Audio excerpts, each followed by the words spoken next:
when I'm running. I always take what I want and I always give it 100. Don't need a bank, no I'm funded. Play the game like it's nothing. I'm always thankful for something. Don't take for granted, stay humble. Now wake up! It's time to look at the enemy. Look in the mirror if he is no friend to me. It's not working out, maybe it's the chemistry. It's time to break up so I can make a better me. Better believe in your mind, cause it's everything. When I feel like this, I'm immortal. When I feel like this, I'm immortal.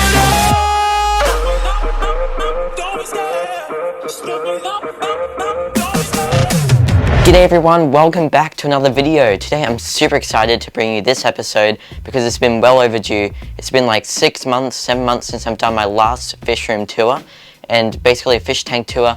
And today I want to show you all of my aquariums. Now I don't really have too many actually, I'm over exaggerating here, but I have 6 aquariums I think running.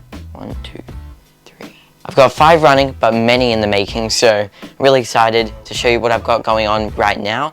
But bear with me because there's plenty of new projects coming over the next couple months or so. Plenty of new tanks too, which is super exciting. I don't want to ramble any longer. I just want to get straight into the tour, and with that said, let's start off with the tank right behind you. Alright, so we're going to start with the worst tank of all. I just want to get this out of the way. Now, this isn't really a tank I'm showing off at all. In fact, I'm not trying to show off any of my aquariums, but this is a 20-litre Kmart tank, and it is probably the ugliest tank I've ever seen. You can see just straight off the bottom of the aquarium, it's a bare bottom tank.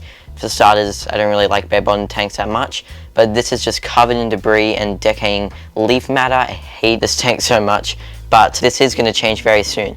In here we do have 3 white cloud mountain minnows. We used to have 4, except 1 died today. I think it had an internal parasite. I tried medicating it, didn't work, and yeah, it just died today. So super sad, but it seemed to be a very weak fish from when I first bought it a year ago. So yeah, it's been surviving that long, so good on it. It's living happily in fish heaven right now. Okay, so sorry about any reflections on the glass. We got 2 sponge filters in here, 1 running, 1 is sitting in here because it was from another 20-litre tank that I was just keeping in here with the cycle media so I could instant cycle that other tank, but we don't need this anymore. In fact, when we're going to set up this tank, we're going to take out everything in here. You can already see we've got this really bad algae in here. It's like a huge outbreak.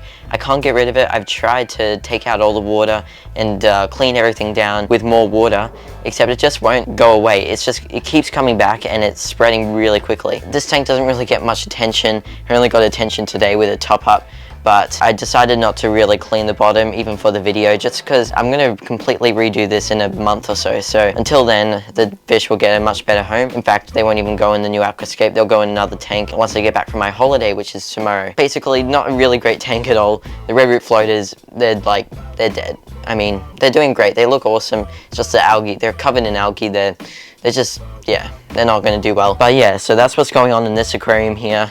A bit too much, a bit hectic, and kind of sad. The tank was previously running on a Petworks mini light. I'm not exactly sure what model it's called, but then I put that on another tank, and now this is just running off this cheap Kmart light that you can buy for like a lamp that you can buy for like 10 bucks or something. Really cheap, and it's a very bad light for aquariums. You can see it's doing a really bad job at lighting it up. Yeah, that's just doing well for now. And when we do rescape the tank, we will get a better light, of course. It's also got a heater back there, just so you know the white clouds are being heated, even though they don't need to. In fact, it's probably too hot for them. I better lower the temperature. Alright, so we've got all the space here for projects. We won't talk about that yet though. That'll be for later videos.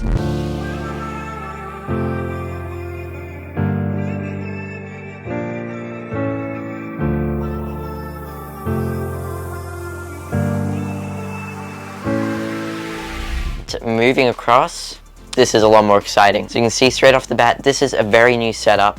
Not really new. This tank's been here for quite a while, like many years, but I rescaped it the other day, like completely. So it's basically a new setup, and we're going to talk about that. But first I want to go here. I want to save the good for afterwards. Now here we've got a bit going on in here, not really too much, but really exciting stuff happening in here. We've got a pair of koi angelfish. They are breeding like crazy. They're laying eggs every week unless I let them raise up the fry, then it takes a bit longer. I think there's fry in here right now. If you can see right there, there's a fry. It's an angelfish fry. But yeah, the angelfish, they're doing really great. Now I kind of decided I don't really want to breed fish anymore, really, just because I want to get more into the aquascaping side of fish keeping and aquariums. So it's just, I've got school and stuff happening outside. Like basically I have barely any time for aquariums, but I do also at the same time. So I want to use that time that I do have just to keep aquariums for fun. Raising up fry is like a business, and this is just a side hustle, side hobby. Not really a side hustle, what am I talking about? But the koi angelfish in here, they're gonna go soon, and we're gonna like completely rescape this tank. It's a very basic scape actually. It might look a little detailed on camera, but it really isn't. It's just some Vallisneria I put in here, and it's just taken off. It's everywhere. So this is like my supply of Vallisneria. If any of you ever need Vallisneria, well, you know where to go. It's Vallisneria spiralis tiger, I believe. It's a very nice Vallisneria, and I believe it's native to Australia, which is where I live. And you can just see its umbilical cord. It's got like many little runners, many new sprouts attached to its main system. It's got like this whole network in the substrate here. And this is a Wolstad method substrate, so we got dirt below the sand, and yeah, that dirt's just capped with this nice sand that I bought from Blake's Aquatics. This tank itself is actually I bought from Blake's Aquatics, so yeah, big shout out to him. And yeah, we're gonna definitely do a really nice scape with this at one point. I'm not promising anytime soon, but yeah, at some point we have a lot of options for this 20-gallon fish tank. Now I'll just quickly go through the dimensions for any of you who are wondering. This is 60 centimeters going across, and then it's basically 30 centimeters wide, and the depth is 45 centimeters. So it's a 20-gallon toll or an 80-liter aquarium. So it definitely gives you a good range for stocking ideas. These angelfish can't be in this tank long term, so that's why they're going into a nice 250-liter aquarium that my cousins own. So they're gonna go there. This tank's just running off a sponge filter back there. And we've also got 2 lemon blue-eye bristlenose catfish. I forgot the L number. They're not the long-fin variant, just the normal short-finned variety.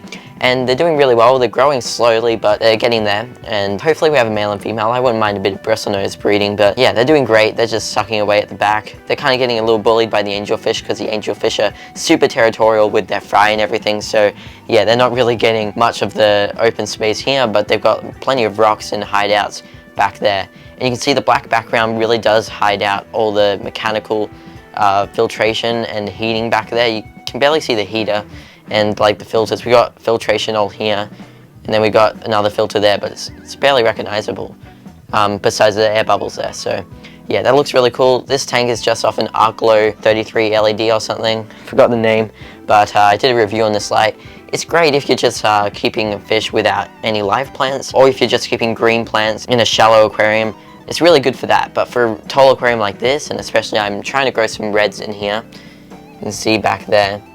Yeah, it doesn't really do a great job. You can see they're just growing as a green plant now. So yeah, really just great for growing green plants. But yeah, the Amazon sword's loving life. Oh no, sorry, not Amazon sword, Blahari sword. They're a little different, very similar. And then right here we've got a Cryptocorani Wentai species brown hiding behind the Vallisneria, if you can see. Yeah, that's doing really great too. It's got a really big, robust root system underneath it. So yeah, basically those are the plants in this tank. We got a bit of wisteria and just floating plants that I'm storing for like whenever I might need some. But yeah, really these are just cuttings that aren't really that good. Red root floaters all along here. They're not red because they're under poor lighting conditions, but they do get red whenever I put these guys in high lighting conditions or lights with red lumens in them. So, oh look, there's one that lemon blue eye is sucking away.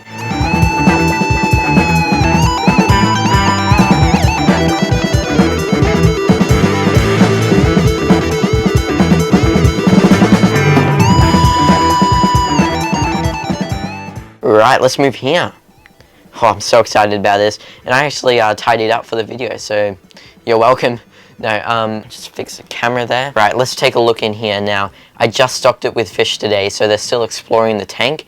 Now, I set up this tank about 5 days ago. Well, that's when I filled it up and had the filter running and everything in it. Basically, this is my Endler Guppy Jungle Aquascape. It's a really nice tank, actually. It cost me a lot to set this up, so yeah, it was kind of a bit of demanding aquascape, but right now it's just thriving. It's got, I think, 15 different species of aquarium plants in here. It's crazy. But let's start off with the stocking. We've got some Endler Guppies in here. We've got a couple male Japanese blue Endler Guppies, and we've got a chocolate gourami.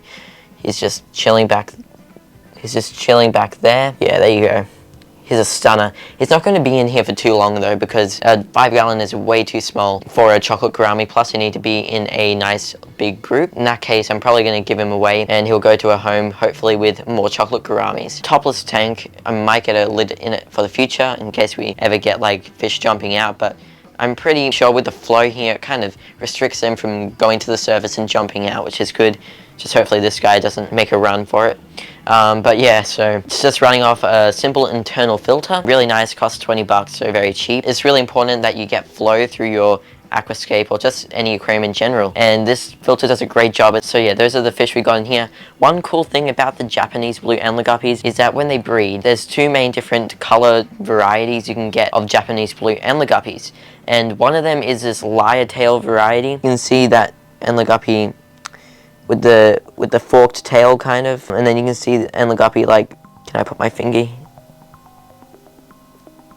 without the camera? Oh my god, this is so hard. But right, on the screen right now you're looking at the lyre tail variety with that fascinating shaped tail, and then you can see on the other Endler guppy we've got basically a basic tail with a bit of patterning on it. They both look really nice. The thing is, when you get some breeding out of these, you can have one male in the tank, only one variety, only one male with one of the tail varieties. When they breed, they can still have fry that have also the other tail variety too. So basically in their genetics, they can produce both tail varieties in their fry, which is really cool. So when you breed this fish, it's very fun. It's very interesting to see all the fry form and have all these different color patternings and varieties and shapes. So yeah, if you're interested in that, give these guys a go. Let's talk a little bit about the aquascape now. I just made a video on setting it up. I released it a couple days ago. I'll leave the link above if you want to check that out, because that was actually a really fun build. It's kind of my birthday project. So let's take a look quickly what we've got. Right, let's go really fast. So right at the front here, we've got some Monte Carlo, popular aquarium plant, I'm sure you know it. And then just here, we've got some Dwarf Blixa japonica, and it's looking pretty pink. It's not really the proper color, so that's because it's melting back. So it's not really looking great. It's not at its full glory. But when it does start growing back, which will be hopefully in a week or two, then it will look amazing. So I'm really excited to see how that goes. And yeah, you just gotta be patient with this and try to trim as many of the dead leaves as you can. Moving along, right here we've got some Anubias Nana Petite, and then next to that, this plant right here with this like white little flower thing. I don't know what that is, but that's basically Bucephalandra gorilla, and that's a really cool plant that actually cost me $35 for 4 leaves. Up here we got, and sorry about all that white stuff, that's just super glue. I'm still learning how to aquascape here. This is my first ever aquascape. So yeah, this one here is a Bucephalandra Brownie Phantom Mini. Bit of a handful of a name, but yeah, I've learned it now, so that's stuck in my head. Alright, we've got 2 different types of moss here. We've got some peacock moss there. We've got flame moss there. Just tied that with some cotton thread. Looks really nice on the driftwood. And right back there, I recently added that's pine needle. That's a really nice addition, and it just brings a luscious green background plant, and it really does complement the background back there. Once it does grow, it'll reach the surface and it'll look a lot better and it'll be a lot more noticeable. And then if we move down here, you can see just in the little details, we've got some AR Mini just like scattered around the tank. You'll just see some little bits and pieces here. Yeah, that looks really nice. It's a nice little touch to the tank. And then right here, this like bit of a centerpiece, this focal point, which is the Java Fern. This is a needle leaf Java Fern, and I just love it. I've glued it to some rocks and then just place it on the driftwood. A bit more super glue staining right there, but I'll learn how to properly do it without getting it everywhere when I'm gluing the plants to the hardscape and stuff. But yeah, that's doing really great. All these plants are doing great besides the Dwarf Blixa, really. They're all adjusting, of course. Give them a couple weeks to mature and adapt to the tank, and they'll look amazing. Back here, so this like stem plant right here, we've got blood stargrass, I'm pretty sure. So yeah, that's really cool. And then right here, we've got some Hygrophila pinnatophyta. Just a little stem, I just thought put a little touch in it, an extra little species, because why not? A Bucephalandra right there. That's the Bucephalandra Catherinae. We've got 3 different species of Boost in here. Boost is really hard to find around here. This is the first time ever keeping Boost too. So I'm super excited about those plants. And then lastly, in the background there, we've got some blood red Rotala. So I think it's a Rotala rotundifolia. If not, let me know. That's basically a quick rundown. We got the Petworks mini light on here, just what this tank was on, but I decided, hey, that's a horrible tank, why does it have such a good light? So yeah, just a $50 light, and it does a great job at growing reds and all the colors you could wish for, because it's got a great spectrum on it. So yeah, that's basically an update for you there.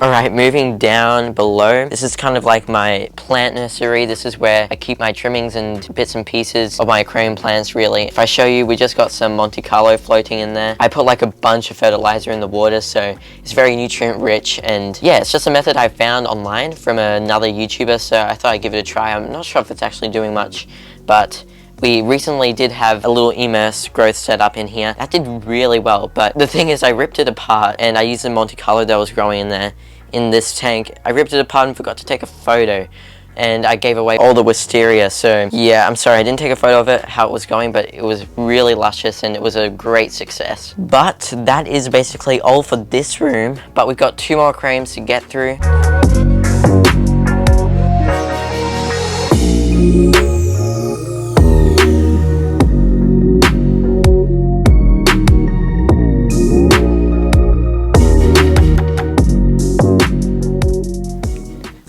Wait, actually I forgot to say, moving along here, we've got a little nano cube going on here, and we've got a potential aquascape right here, so that's super exciting. Stay tuned for that. So it could be great for shrimp. And then here we've got a blackworm culture. Not sure how the blackworms are going. They're not really out too much because of the high flow in here, but there are definitely some in here. Whenever I give the substrate a stir, they go everywhere. So yeah, that's doing great. The fish love eating the blackworms too. It's a great live food. I really recommend it. And also the cool thing about these blackworms, when you add them to your aquarium, they can actually survive in the aquarium water. They don't die like baby brine shrimp do or microworms do. They actually live in the water column. They head straight to the substrate and they'll come out at some point during the day. And if your fish see any, they might go and take a nice little blackworm, which means it's a food source that can last over a period of time. That can provide a good, reliable food source for your fish. Alright, now let's move on to the 90-liter aquarium, which is in my living room. So let's take you to my living room. Boom, and we are at the 90-liter aquarium, just like that. Traveled stairs in an instant, but yeah, with that said, let's just take a look at this 90-liter aquarium. We've got a lot going on in here. It's not really a great scape at all, not a great layout, but it's pretty cool. It's where we can hold some nice aquarium plants and grow them very healthy. Right, so first up here we have some Rotala rotundifolia. We used to have double the amount in here, but I took that out. And I'm actually put it in the Emersed like little greenhouse thing that I just showed you just then. And I'm trying to grow out of water, so we'll see how that goes. But yeah, so half of the Rotala is still here. Still a lot, to be honest. Look at that. Yeah, we got a little bit of AR right there just hanging mid-center, so I can't be bothered to get that. It looks fine. And I'll get to you later, don't worry, bud. Okay, now next up we got some AR mini. More, yeah. We got his friends are right here, chilling in the substrate like normal AR. Not uprooted like that, jeez. Anyway, yeah, the AR mini right here. I'm not sure if it's mini, it's just AR. Altananthera reinekii. I can't believe I remembered the name. Yeah, we kind of got it scattered along the foreground and midground and even background. Wow, we've got like a foreground, midground, and a background. Kind of, that's background, but like, you know, same thing. But yeah, they're doing really great. We had a bit of an iron deficiency earlier, but since I bought that bottled iron from Seacom, it's actually like looking a lot better now. We've got some dwarf pongal here. That's in distress. That's just, we'll let that do its thing right there. This tank is on CO2. It's basically on steroids. CO2 DIY system cost me 15 bucks to make and construct and get all the ingredients. So it's super easy. Basically the method that MJ Aquascaping uses, so you can go to his channel and you can find that video he did on how to set up a DIY CO2 system, and it's working a treat in here. It's really good. Bacopa right here. I think it's Bacopa caroliniana. Moving over to there, we've got some Anubias.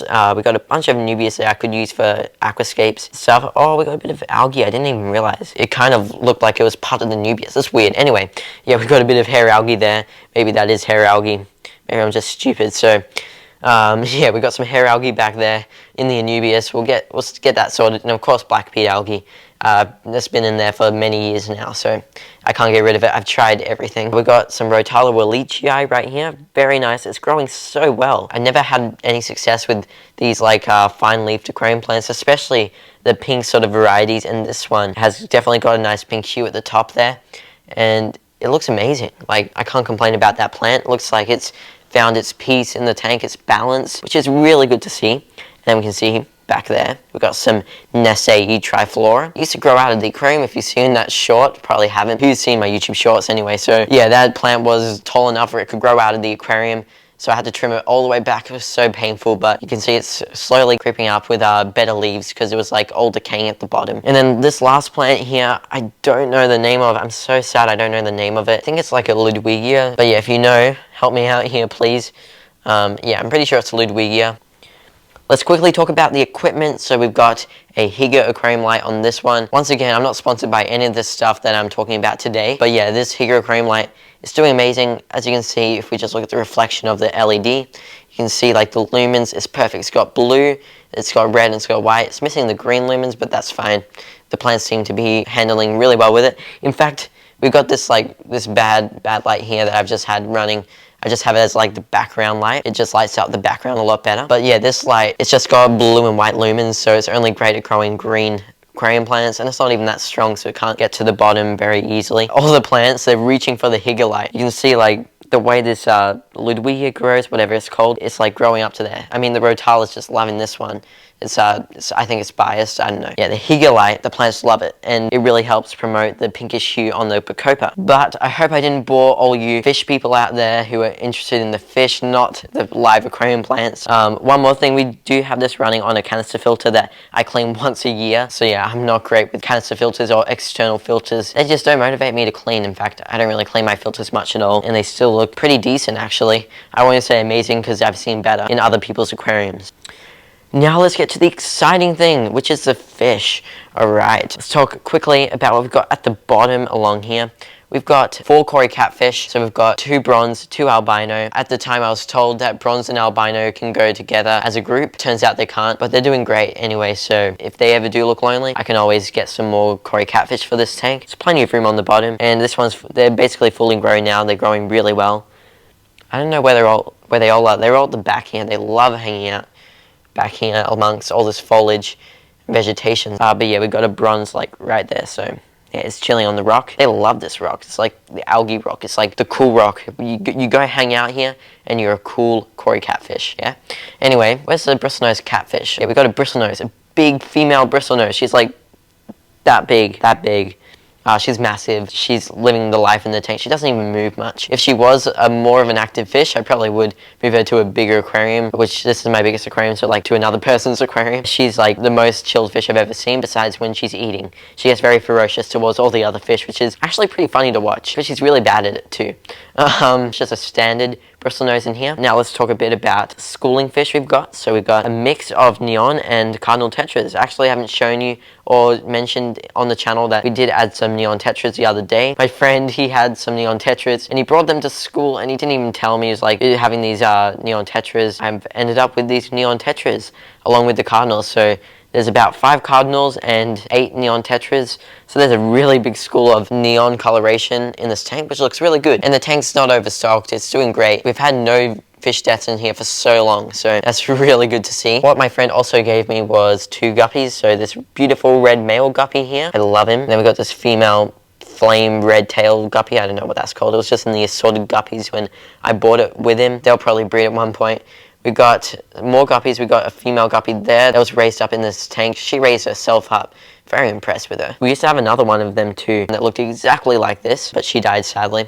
We have a male swordtail. I used to have a male and a female, but you know what happened?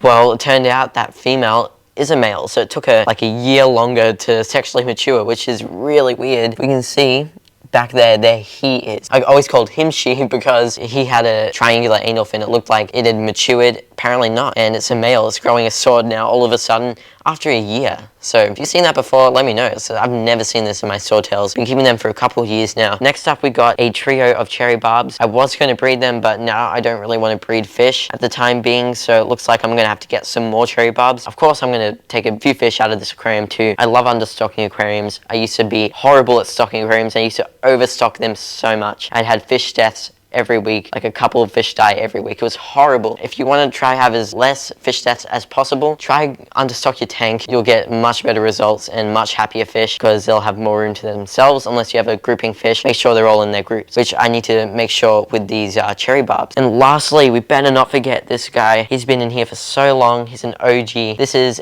the pearl gourami. This is the first tank I ever bought, right? and this pearl gourami was in the second batch of fish that I'd ever bought for this tank. I don't know, it's been in here for 4 years. It's a 4-year-old. Who knows how much longer when it was growing up in its wholesaler or wherever. But yeah, it's survived to this day. It's very healthy fish. I mean, look at it. It's nice and fat. I mean, it could be a bit fatter. I've been slacking a little lately with feeding the fish, but it's getting the right amount of food at least. But yeah, it's a male. It looks amazing. I used to have 2 of them. Had to give one away because they were both males and they were attacking each other like there was no tomorrow. He makes friends with the fish sometimes, but he's a little grumpy too. So yeah, he's a very moody fish. I'll just say that. But yeah, I don't want to ramble too much about this tank. We've got one more tank to go through and then it'll be the end for you guys. Let's head straight to the 60 litre. It's nighttime right now, so we're gonna have to transition to the morning. Let's go.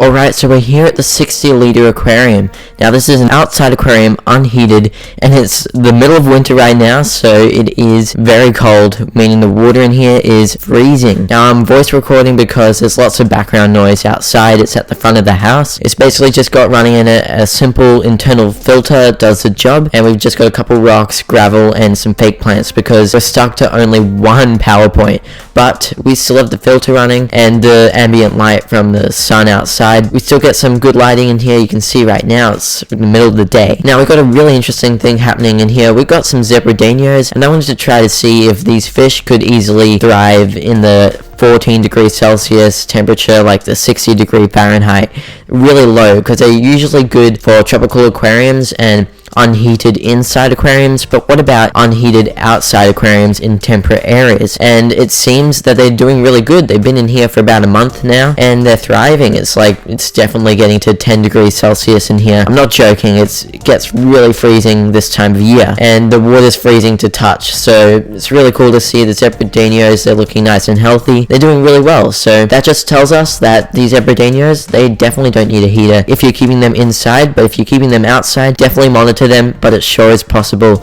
if you live in areas that only get to that 10 to 15 degrees Celsius mark at the lowest. Well, there you have the full fish room tour there, guys. Thank you so much for watching. I hope you enjoyed. A bit of a long one, but once again, really appreciate it, and I'll see you all in the next video.